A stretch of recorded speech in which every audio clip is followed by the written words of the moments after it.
आज हम एक नया टॉपिक पढ़ेंगे जिसका नाम है इनकम टैक्स। इनकम टैक्स दो शब्द से बना हुआ है, इनकम और टैक्स। हम इनको समझेंगे। इनकम इनकम का मतलब आपने कहीं से भी पैसे कमाए हो उसको हम कहते हैं इनकम।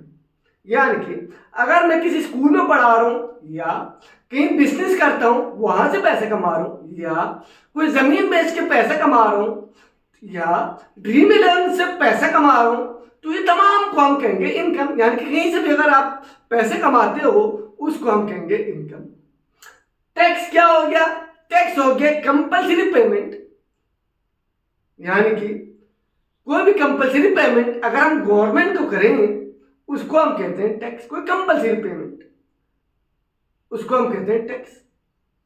ठीक है, तो इनकम टैक्स हो गया इनकम पे, यानी कि जो आप कमा रहे हो उसमें से कुछ परसेंट हमें कंपल्सरी गवर्नमेंट को देना पड़ता है, उसको हम कहते हैं इनकम टैक्स।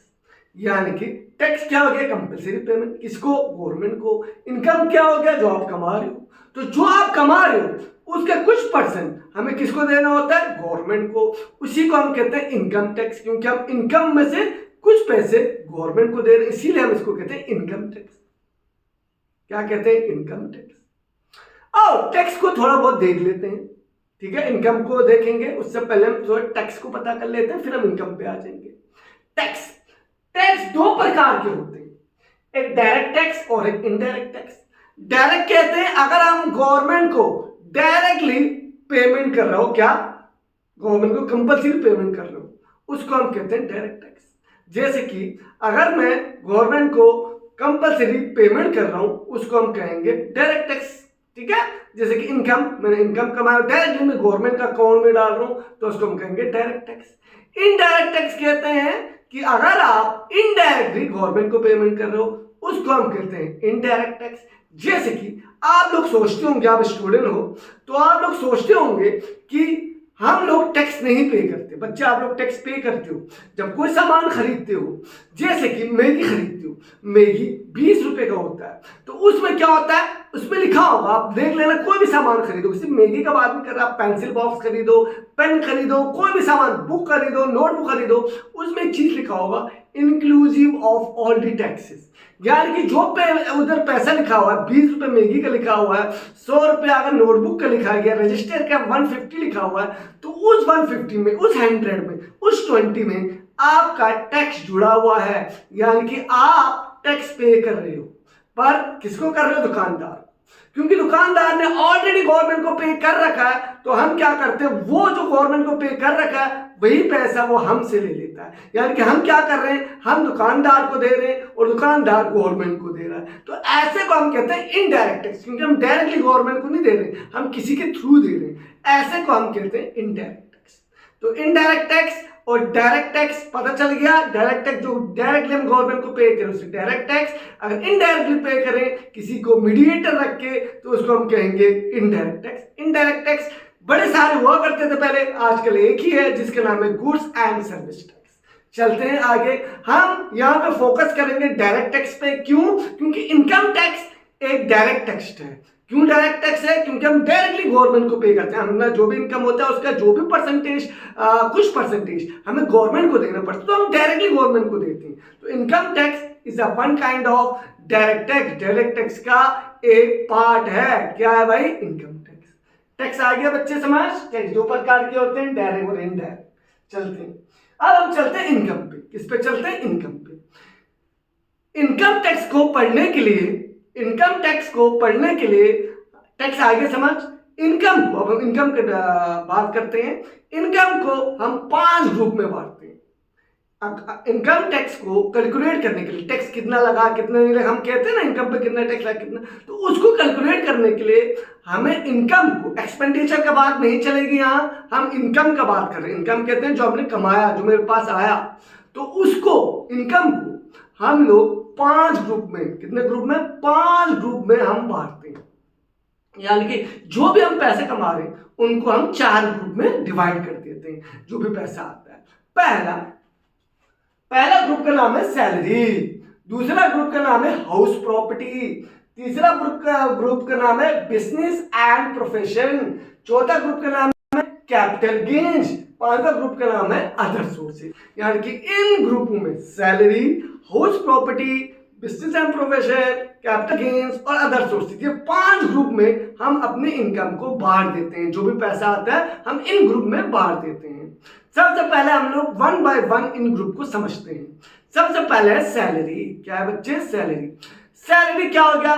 कहीं पे अगर आप काम करते हो, फॉर एग्जाम्पल आप किसी के अंडर काम करते हो, यानी कि आप एम्प्लॉय हो और आपके एक मालिक है, वो मालिक आपको पैसे देते हैं, तो उस पैसे को हम सैलरी कहते हैं।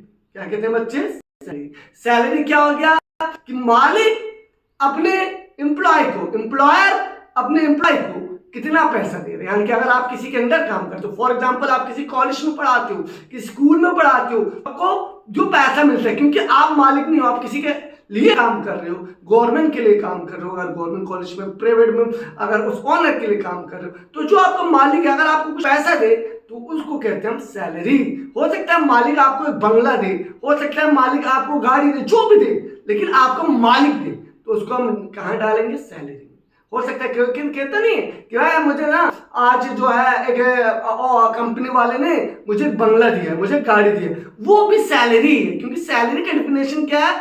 सैलरी का डेफिनेशन है जो भी एम्प्लॉय को दे वो सैलरी है, उसको हमें सैलरी के अंदर डालना है। यानी कि जो भी एम्प्लॉय को देगा, जो भी पैसा या जो भी चीज एम्प्लॉय को देगा, वो हमें सैलरी के अंदर लिख देना है। समझ लो भाई, आपको सैलरी हुआ 50,000, तो 50,000 इन टोटल आपको सैलरी के अंदर लिख देना है। चाहे वो एम्प्लॉय जो भी आपको दे रहा है उन सब का टोटल जो भी होगा वो आपको सैलरी के अंदर लिखना है। अब नेक्स्ट पे चलते हैं। सर सैलरी आ गई समझ, एम्प्लॉयर जो भी एम्प्लॉय को दे उसको हमें सैलरी के अंदर लिखना है, यानी कि जो मालिक उसको दे। दूसरा समझ लो बच्चे, अब हाउस प्रॉपर्टी पे चलते हैं। नेक्स्ट पे हाउस प्रॉपर्टी। हाउस प्रॉपर्टी में आता है आपके घर, जो भी आपका घर होगा उससे जो पैसा मिलेगा वो हाउस प्रॉपर्टी में लिख दोगे।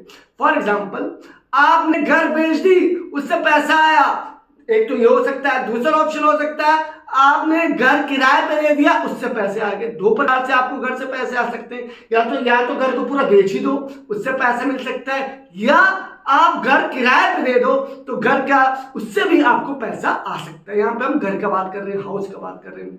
तो जो भी आपका घर होगा, जो आपका घर होगा, आपका हाउस प्रॉपर्टी होगा, उससे अगर जो भी पैसा आता है वो हम हाउस प्रॉपर्टी के अंदर लिखेंगे। लेकिन मेरे एक बात याद रखना, मैंने 2 चीजें बताई, एक घर बेच के पैसा, एक रेंट से पैसा।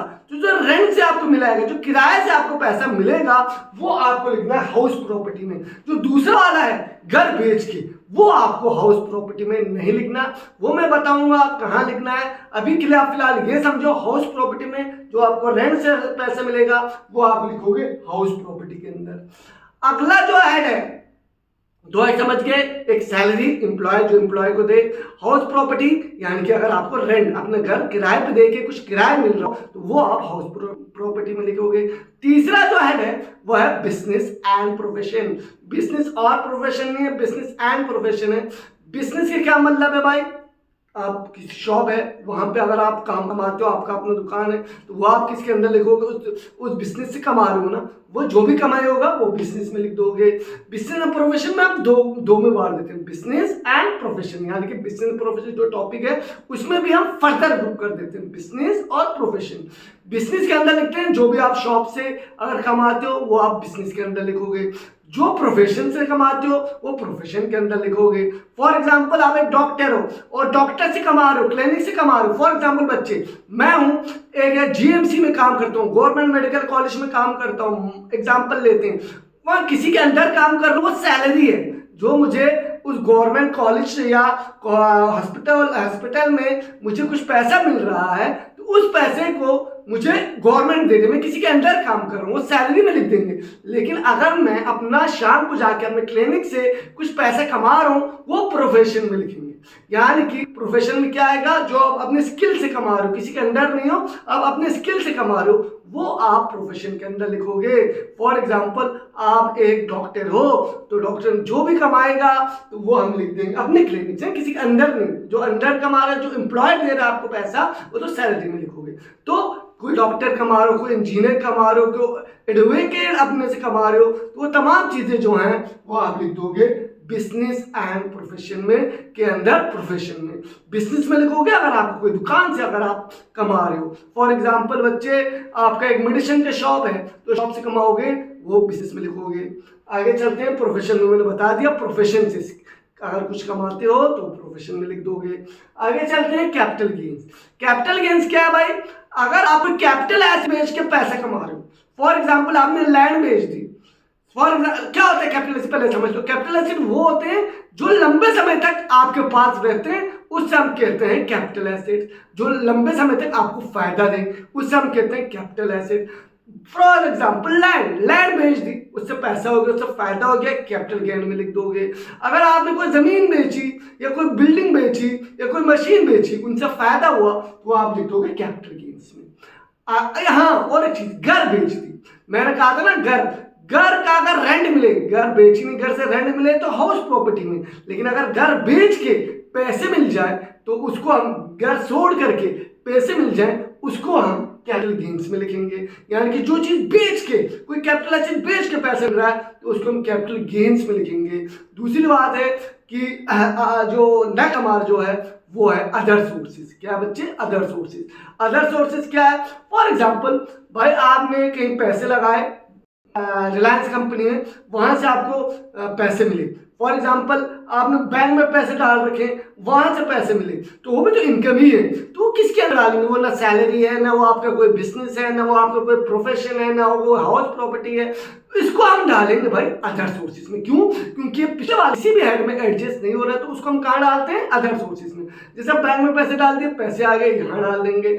आपने कहीं रिलायंस कंपनी से में शेयर लगाए थे, वहां से पैसे आए, अदर सोर्सेज में डाल देंगे। हो सकता है आपको पैसा आपको गिफ्ट से मिल जाए, कोई गिफ्ट मिल जाए, अदर सोर्सेज में डालेंगे। कोई टिप मिल जाए, मिलता है ना, जैसे कि हम कहीं रेस्टोरेंट में जाते हैं, हम टिप देते हैं अपने जो भी होता है, क्या नाम है, वेटर्स को, तो वो टिप कहाँ डालेंगे? इसमें डालेंगे। तो जो भी होगा जो जिस सोर्स में नहीं आ रहा, फॉर एग्जांपल आपने ड्रीम 11 में पैसे, आजकल आईपीएल चल रहा है, ड्रीम 11 में पैसे लगाए, वहां से जीते, केबीसी खेला वहां से जीते, बिग बॉस गए वहां से जीते, जो भी पैसा तुम आया ना वो किस में डालोगे? अदर सोर्सेज में। तो अदर सोर्सेज में वो आते हैं जो पिछले जो चार हेड्स थे, salary, house property, business profession और कैपिटल गेन, इन चारों में अगर नहीं आए तो उसको हम अदर सोर्सेज में डालते हैं। तो अदर सोर्सेज में भी हम लोग वो इनकम लिखते हैं। तो इनकम 5 हेड होता है। सैलरी मैंने आपको बता दिया, एम्प्लॉय को कुछ भी दे वो उसके हेड के अंदर लिखेंगे। अगर आप रेंट से कमा रहे हो तो हाउस प्रॉपर्टी के अंदर लिखेंगे। अगर आप बिजनेस या प्रोफेशन से कमा रहे हो तो बिजनेस एंड प्रोफेशन में लिखेंगे। और अगर आप कैपिटल गेन से कमा रहे हो, कोई एसेट बेच के कमा रहे हो, कैपिटल गेन्स में लिखेंगे। या अदर सोर्सेज, जैसे आपको बैंक से इंटरेस्ट मिल गया, डिविडेंड मिल गई, किसी कंपनी से डिविडेंड मिल गई, कोई लॉटरी जीत गई, कुछ और हो गया, गिफ्ट मिल गया, या बिग बॉस से जीते या ड्रीम 11 से जीते, वो तमाम चीजें जो हैं वो अदर सोर्सेज में आप लिख दोगे। तो ये आप आगे 5 हेड को अगर आप प्लस कर दोगे तो आपका टोटल इनकम आ जाएगा। और इसी इनकम पे हमें क्या देना होता है? कंपल्सरी पेमेंट देना होता है गवर्नमेंट को। इसी को हम कहते हैं इनकम टैक्स। ये जो 5 हेड हैं, अगर इसको हम 1 बाय 1 नेक्स्ट क्लास में पढ़ेंगे, लेकिन आज के लिए इतना ही, क्योंकि आज मुझे आपको इंट्रोडक्शन देना था, इनकम टैक्स है क्या, इसका इंट्रोडक्शन देना था। मैं उम्मीद कर रहा हूं कि आपको जो है अच्छे से आया होगा, और अगर नहीं आया हो तो आप कमेंट सेक्शन में डाल सकते हैं। और ये वीडियो अच्छा लास्ट तक देखा करें, क्योंकि लास्ट तक देखोगे तो आपको जरूर आएगा समझ। आओ एक स्नैपशॉट आपको बता दूं आज के क्लास का हमने जो पढ़ा। इनकम टैक्स 2 शब्द से बना हुआ है, इनकम और टैक्स। इनकम जो कमाते हैं, टैक्स कंपलसरी पेमेंट को गवर्नमेंट को पेमेंट करते हैं। टैक्स 2 प्रकार के होते हैं, डायरेक्ट और इनडायरेक्ट। डायरेक्टली अगर हम गवर्नमेंट को दे तो उसे डायरेक्ट टैक्स, इनडायरेक्ट वो जो हम इनडायरेक्टली गवर्नमेंट को पे करते हैं। इनकम टैक्स में इनकम को हम 5 ग्रुप में बांटते हैं: salary, house property, business and profession, capital gains और अदर सोर्सेज। और इन सबको हमने बता दिया कि कैसे कैसे होता है। सैलरी, हाउस प्रॉपर्टी में क्या आएगा, सैलरी में क्या आएगा, सब मैंने बताया आपको। मेरे चैनल कॉमर्स लर्निंग हब को जरूर सब्सक्राइब, लाइक और शेयर करें, और कमेंट जरूर करें। अगर आपको कोई भी फीडबैक हो, कुछ भी हो, कमेंट जरूर करें। किसी बच्चे ने मुझे कहा था इनकम टैक्स का डालना, इसलिए मैंने आज इनकम टैक्स का डाला है। इनकम टैक्स एक पार्ट का, डायरेक्ट टैक्स एक पार्ट ही है, तो ये डायरेक्ट टैक्स आप कह रहे थे, तो ये इनकम टैक्स। अगर आपको भी कोई भी चीज़ समझना हो, आप मेरे कमेंट सेक्शन में डाल सकते हैं कि आपको कोई भी चीज़ कौन सा समझना कॉमर्स का, तो आप मेरे कमेंट सेक्शन में ज़रूर डालें। आज के लिए इतना ही। याद रहे, शेयर, सब्सक्राइब, लाइक और बेल बटन दबाना ना भूलें, और मेरे कमेंट सेक्शन में कमेंट करना ना भूलें। कोई फीडबैक ज़रूर डालें।